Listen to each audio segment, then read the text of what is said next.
En fait, 90% du temps, les amateurs sont des passionnés, sont motivés, vont au golf, prennent des cours, passent du temps. Et ça, c'est génial. Mais ce qu'on remarque, c'est que dans votre carrière golfique, vous allez à un moment donné stagner ou même régresser. Donc ça, forcément, ça fait très mal à la confiance. Et pourquoi on régresse? Pourquoi on stagne? Tout simplement parce que, en fait, vous n'avez pas de fil conducteur. Vous ne savez pas vers où vous voulez aller. Vous rêvez de mieux jouer, mais vous ne savez pas quoi mettre en face pour réaliser ces objectifs. Et du coup, ce qu'il faut, c'est structurer un vrai plan d'entraînement. Si vous prenez des cours, entre deux cours, il faut savoir quoi mettre en place et vers où on veut tendre. C'est ça la clé de la progression, ou en tout cas de reprendre la progression. Alors là, je vais être très clair, c'est les deux. Franchement, les élèves s'entraînent mal et ils n'ont pas de plan. Donc forcément, au bout d'un moment donné, on peut plus progresser. On va même régresser si on n'a pas cette structure. Et donc ça, c'est très important. Ils s'entraînent mal parce qu'ils tâtonnent, ils savent pas quoi faire. Quand je demande à mes élèves de me montrer ce qu'ils font comme plan d'entraînement, souvent la réponse c'est j'en ai pas. Et quand il y en a un, en général, c'est juste de taper des balles au practice. Donc c'est pas ça un plan d'entraînement. Et donc ça fabrique les deux en fait. Il n'y a pas de plan et c'est un mauvais entraînement. Donc clairement, c'est les deux. Clairement non. Franchement, on a tous un copain dans son club qui a un swing à coucher dehors, désolé pour l'expression, mais et qui nous bat en fait. Et donc ça prouve bien que c'est pas le swing ou la technique qui va tout régler. Il faut comprendre que la technique ou le swing ou le chipping ou le putting, c'est vraiment un élément de votre golf. Le golf, c'est 5 grands piliers. Et si on n'a pas travaillé en osmose les 5 grands piliers, on va pas progresser. Et ces joueurs-là, des fois, ils ont une technique un peu moins bonne, mais ils ont un mental, une gestion des émotions, ils ont un physique, etc. Ils arrivent à vous battre parce qu'ils ont beaucoup plus d'avance sur vous sur les 4 autres piliers. Et pourtant, vous êtes à fond dans votre technique. Il vaut mieux être un petit peu bon partout dans les 5 piliers que juste très bon dans un seul pilier. Et donc ça, c'est vraiment clairement non, c'est pas votre swing le problème, c'est plutôt la conception entière que vous avez du golf. Je pense que les élèves, ils ont clairement raison. En fait, quand on est coach, moi j'étais coach à temps plein avant, quand on est coach, on n'a pas le temps entre les cours d'aider les élèves. Les élèves viennent, ils prennent des cours, nous on enchaîne les cours, et donc on peut les aider pendant la durée du cours, mais on peut pas derrière les entraîner, on peut pas leur faire de plan d'entraînement, etc. entre les cours, parce que dès qu'on a trop d'élèves, on peut plus faire ça. Et donc ça, c'est clairement pour ça que moi j'ai créé mon académie en ligne, 100% digital, qui permet de suivre 100% de mes élèves, donc je peux pas faire rentrer tout le monde dans mon académie, mais c'est d'avoir un vrai suivi de A à Z. Du coaching, avec de l'analyse vidéo, etc., où ils sont vraiment coachés comme un cours de golf. Et derrière, en découlent les plans d'entraînement avec la structure, avec ce qu'on veut, et projeté à 6 mois à chaque fois.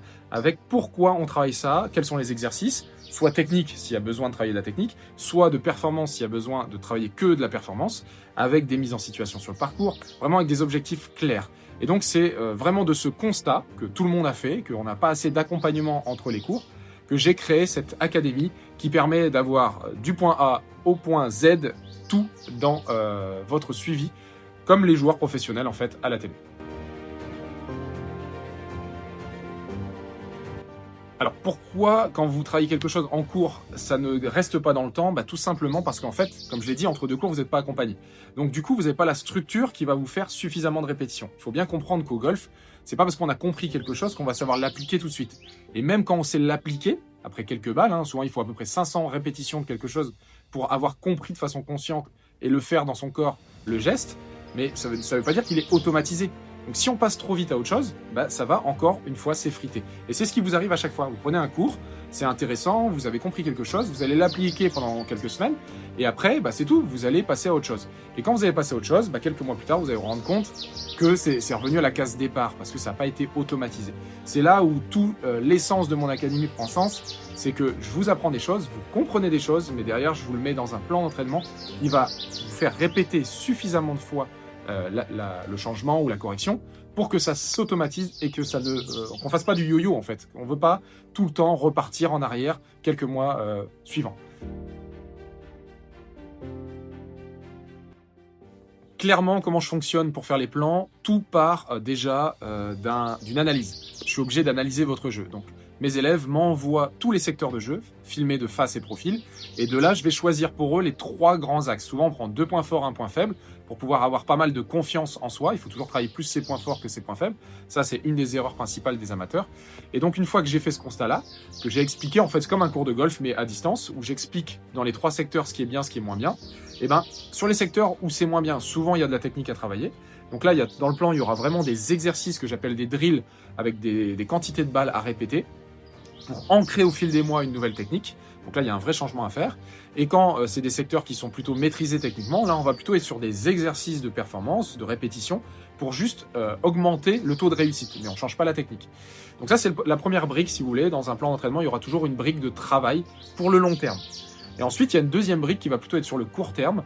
Et ça va plutôt être une brique où on va expérimenter quelques petites choses. Donc une petite pause de 15 minutes avec des expérimentations. Il va y avoir des évaluations. Très important pour un élève de s'évaluer. Il faut savoir ce qu'il sait faire aujourd'hui. Donc pour savoir si déjà il peut emmener ce coup-là sur le parcours, s'il est en dessous de 6 sur 10 par exemple, ça n'a pas d'intérêt. Et s'il est entre 6 et 10 sur 10, c'est ok, ça je l'emmène, mais je rate comment? Est-ce que je rate souvent à droite? Est-ce que je rate à gauche? Est-ce que je rate des deux côtés? Pour, en fonction des dangers qu'on a sur le parcours, choisir le club ou le type de coup qui va vous permettre de rater du bon côté. Parce que le golf, il faut apprendre à rater du bon côté. Et donc ça, c'est très important. Et on finit toujours les séances par des mises en situation sur le parcours avec un seul objectif. On va faire 3 trous, 6 trous ou 9 trous avec un objectif bien précis. Ça peut être un objectif sur la gestion des émotions, ça peut être un objectif sur du mental avec de la routine, de la stratégie, etc.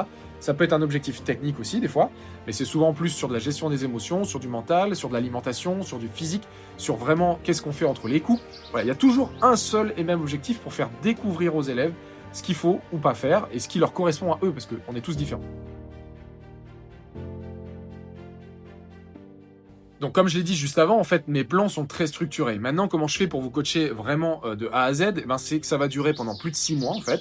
Et vous allez avoir un seul plan par mois à chaque fois. Donc vous allez recevoir 8 séances pour votre premier mois.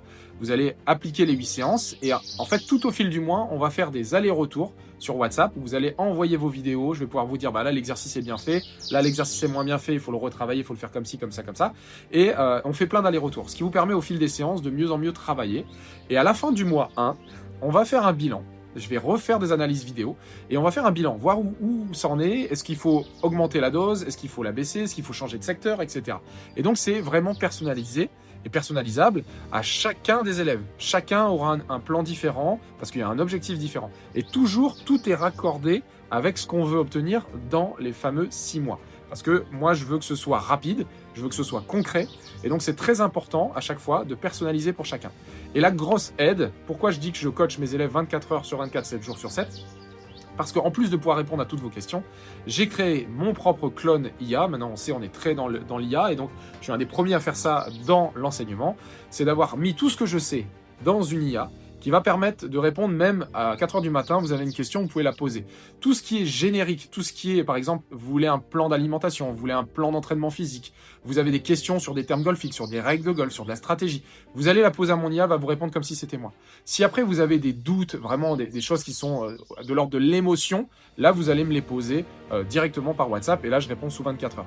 Et donc vous voyez, ça me permet de suivre tous mes élèves, de décharger une partie de mes connaissances à une IA qui va vous répondre facilement et ce qui me permet d'aider plus de golfeurs en même temps et donc de répondre tout le temps à vos questions et d'être, pour vous, vous êtes coaché. C'est comme si vous m'avez dans votre poche tout le temps.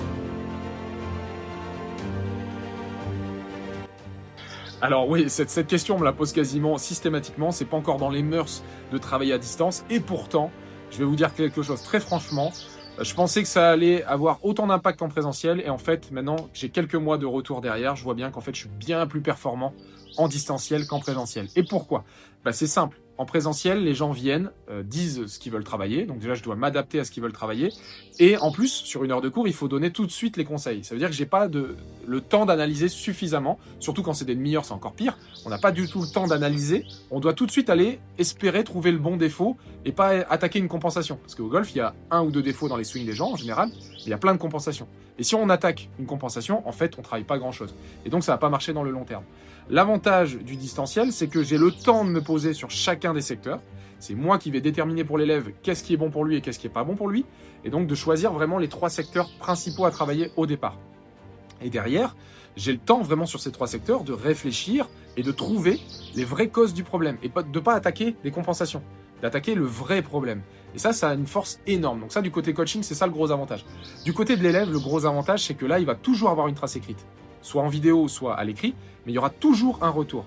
quand vous prenez un cours, si vous ne faites pas vous-même votre compte rendu ou si vous ne filmez pas, vous n'avez pas forcément de traces. Et donc, au bout de quelques semaines, on a oublié 90% du cours. Là, vous aurez toujours quelque chose. Donc, même pour la progression, au golf, on progresse un tout petit peu tous les jours si on s'entraîne bien.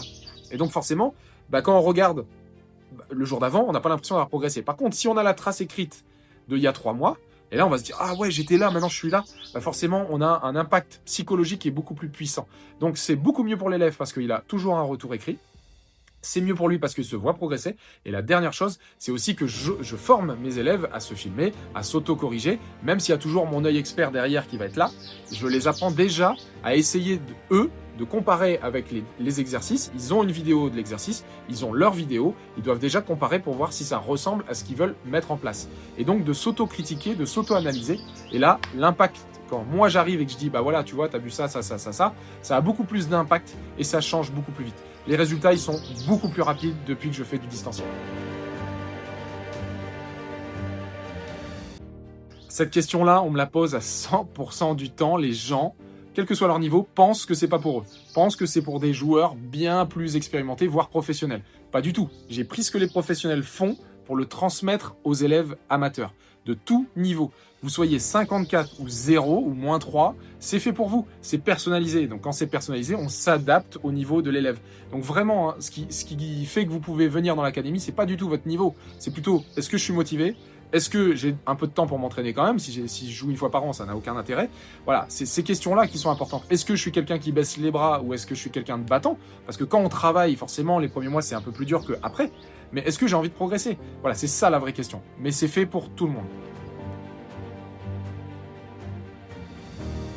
Oui, donc ça c'est un point aussi qu'on me pose souvent, c'est j'ai pas envie de tout changer dans mon swing, est-ce que ça va pas être trop violent pour moi, est-ce que je vais pas tout perdre ? Parce que on a déjà tous vécu ça, on prend un cours, le coach tout de suite part dans un truc et nous change pas mal de choses, et derrière on sait plus trop jouer. Là c'est pas du tout ça, ça veut dire que je vais sélectionner des secteurs où vous jouez déjà bien, des secteurs où vous jouez pas bien. Les secteurs où vous jouez pas bien, vous êtes tout le temps ok pour changer des choses parce que c'est des secteurs qui vous font souffrir. Comme je l'ai dit, on prend 3 secteurs, un point faible et 2 points forts. Sur les 2 points forts, en général, il y a très peu de changements techniques, ça va être plutôt des exercices. Vous donnez quoi travailler, comment vous mettre sous pression pour être meilleur, mais on va pas changer grand-chose. Par contre, sur l'élément où vous êtes fragile, c'est rien que de vous-même, vous avez déjà envie. Et donc là, on va travailler certainement de la technique parce que c'est peut-être votre technique qui vient vous paralyser. Et des fois, je me rends compte que c'est même pas la technique, des fois c'est le mental, c'est la gestion des émotions. Voilà, moi je vais m'adapter à ce que je vois. S'il y a besoin de technique, je vous le dirai. S'il n'y a pas besoin de technique, mais il y a besoin de renforcer tous les autres piliers et qu'il y a besoin surtout de trouver les bons exercices pour s'entraîner, je vous le dirai aussi. C'est pour ça, encore une fois, c'est des plans 100% personnalisables et personnalisés à l'individu que j'ai en face de moi. Oui, mon enseignement repose sur les 5 piliers. Et pourquoi je bassine avec ça ? C'est parce qu'en fait, quand on travaille que la technique, il y a des joueurs qui vont tout remettre en question techniquement, ils vont se dire voilà, je bosse, et puis je serai bon dans 6 mois. Ça marche pas. Ça marche pas. Pourquoi ? Parce que quand vous faites ça, en fait, vous bossez un des piliers, vous avez progressé sur le pilier technique, mais pendant ce temps-là, vous travaillez tous vos points faibles et vous allez régresser sur les 4 autres piliers. Les 4 autres piliers, c'est le mental, donc tout ce qui est routine, confiance en soi, rigueur, stratégie, en gros tout ce qu'on peut contrôler. La gestion des émotions, c'est ça, pas besoin d'expliquer, on comprend tout de suite ce que c'est. Le social, c'est toutes les interactions avec l'extérieur, qui est très relié à la gestion des émotions, et ensuite le physique avec le sommeil, l'alimentation, la préparation physique, etc. Donc si je travaille que ma technique, en général les joueurs vont pas travailler ce qu'ils savent faire, ils vont travailler les points faibles. Les points faibles du coup, ça veut dire que ça va faire chuter la confiance, le mental diminue, on va s'énerver souvent parce qu'on va être en difficulté, donc la gestion des émotions régresse. Les interactions avec l'extérieur, on en a presque plus parce qu'on s'enferme dans sa technique, on s'enferme au practice tout seul et on se dit voilà, je prends 6 mois, je m'entraîne. Donc on régresse. Et donc là, on va s'épuiser, on va se fatiguer et donc on va aussi régresser légèrement sur le pilier du physique. Ce qui fait qu'on progresse ici, on régresse ici. Qu'est-ce qu'on fait ? On régresse de façon générale. Donc ça ne marche pas. Tous mes plans, tous mes suivis travaillent les 5 piliers en même temps. Si on travaille de la technique, on travaille quand même la routine, on travaille quand même le mental, la gestion des émotions, les interactions avec le social, on travaille le physique. Tout est conçu pour travailler un petit peu de tout en même temps pour que vous progressez de façon continue. Ce qui fait que la progression, elle sera plus comme ça. Il y a des gens qui progressent vraiment comme ça, c'est pas du tout linéaire. Moi, ça sera comme ça. Ça sera tout le temps vers l'avant. Des fois, on peut régresser un tout petit peu sur un des piliers, mais vu que les autres progressent, son golf, il progresse. Moi, je veux que mes joueurs puissent, dès les premières semaines, mieux jouer sur le parcours, alors qu'on est quand même en train de travailler de la technique. Ça, c'est essentiel pour moi. Alors sur cette question-là, c'est pas moi le mieux placé pour répondre. Moi, je vais vous dire forcément que ça marche, mais vous n'allez pas forcément me croire. Là, le mieux, c'est, je vais vous passer un petit extrait des gens qui sont dans l'académie, que ce soit après 1 semaine, 3 semaines, 1 mois, 3 mois, 5 mois. Vous allez pouvoir les retours qu'ils font. J'ai 100% de réussite pour l'instant sur mes élèves. Tout le monde a repris sa progression. Ça fait, j'arrive à la fin du premier mois, rentrer à fond dedans, mais voilà, parce que c'est exactement ce dont j'avais besoin, c'est ce qu'il me fallait depuis le début, je pense. Franchement, par rapport au cours en présentiel, ça me correspond 10 fois mieux. Voilà, je suis autonome, donc je me retrouve complètement là-dedans avec l'approche globale qui me correspond. Voilà, tout mis bout à bout, c'est juste l'éclat total. Gros booster de confiance, énorme booster de confiance. Plutôt content là des 2 derniers mois. J'avais quelques limitations, par exemple dans mon driver où je perdais pas mal de balles. En gros, ce que j'ai remarqué, c'est que je perdais 4 balles à chaque partie. Là, j'en suis à ma 4e partie, j'ai pas encore perdu une balle, donc pour moi, c'est une très grosse victoire. J'ai mis 0 drive à droite. Je suis retard de toute la semaine. Par contre, plus une top, plus... Enfin, voilà. Okay. Je suis beaucoup plus longue que ce que j'avais imaginé, donc j'ai pas l'habitude. Ma bête noire, les bunkers, franchement, c'est magique. Ça y est, t'es un peu guéri. J'arrive à sortir du premier coup. Alors clairement non, tout le monde ne peut pas rentrer parce que vous l'avez vu, c'est un suivi ultra personnalisé. Donc je peux pas prendre 1000 personnes, c'est impossible. Donc moi je limite à 10 entrées par mois et jusqu'à un total maximum de 60 personnes. Donc ça c'est vraiment pour garantir un suivi de qualité à mes élèves et pouvoir avoir 100% d'élèves qui progressent. Et donc quand c'est plein, il faut attendre que ça se libère pour rentrer dans l'académie. Et la question qu'on pose souvent, c'est est-ce qu'il y a un âge, est-ce qu'il y a un niveau, etc. Le niveau, j'ai déjà répondu tout à l'heure, c'est pas une question de niveau, c'est pas une question d'âge non plus, parce que la doyenne de mon académie a 88 ans et elle progresse, et le plus jeune a 28 ans et il progresse. Et ça pourrait même être des jeunes de 10 ans, 15 ans, tout le monde peut rentrer dans l'académie. Pourquoi je sélectionne mes élèves? Parce que j'ai besoin de voir si vous allez avoir du temps. Il faut quand même au moins une séance par semaine si vous voulez progresser. Il faut avoir de la motivation. Il ne faut pas baisser les bras à la première déconvenue. Donc, je vais vous poser plein de questions. Donc, en gros, pour rentrer dans l'académie, vous ne pouvez pas souscrire comme ça. Vous allez devoir réserver un appel avec moi. On va échanger, c'est gratuit, hein. On va échanger pendant une demi-heure ensemble. Je vais vous poser plein de questions. Et à la fin de ça, on pourra voir si moi je trouve que vous êtes apte à rentrer et vous si vous êtes d'accord pour rentrer. Et donc ça c'est très important, c'est vraiment tout le monde ne peut pas rentrer et c'est pour ça que c'est si fort cette académie et qu'il y a 100% de réussite pour l'instant parce que je sélectionne les élèves qui sont motivés, qui ont des vrais objectifs, qui ont des vraies difficultés actuellement et qui sont prêts à se battre pour leur golf. Si vous avez ça, si ça résonne pour vous et que vous êtes motivé quel que soit votre niveau, eh ben vous êtes fait pour rentrer dans mon académie. Pour passer à l'action maintenant, pour tous ceux qui se sont reconnus dans cette vidéo, c'est très simple, vous réservez, vous cliquez sur le lien dans la bio pour réserver votre call visio. Je vous le rappelle, c'est gratuit, on va juste échanger, poser des questions et voir si c'est compatible. Et une fois que c'est compatible, en avant, on n'a plus qu'à commencer l'aventure ensemble. Et donc il y a toujours 2 types de choix, il y a le choix de rien faire ou le choix de passer à l'action. Si vous vous êtes reconnu dans cette vidéo, que vous avez envie de progresser, je suis votre garant, je vous garantis que si vous rentrez dans mon académie, j'ai 100% de réussite. Vous allez reprendre votre progression, quel que soit votre âge, quel que soit votre niveau. Par contre, je sélectionnerai que les gens qui sont motivés, qui sont des guerriers, qui sont prêts à s'investir pour leur golf. Allez, à très vite.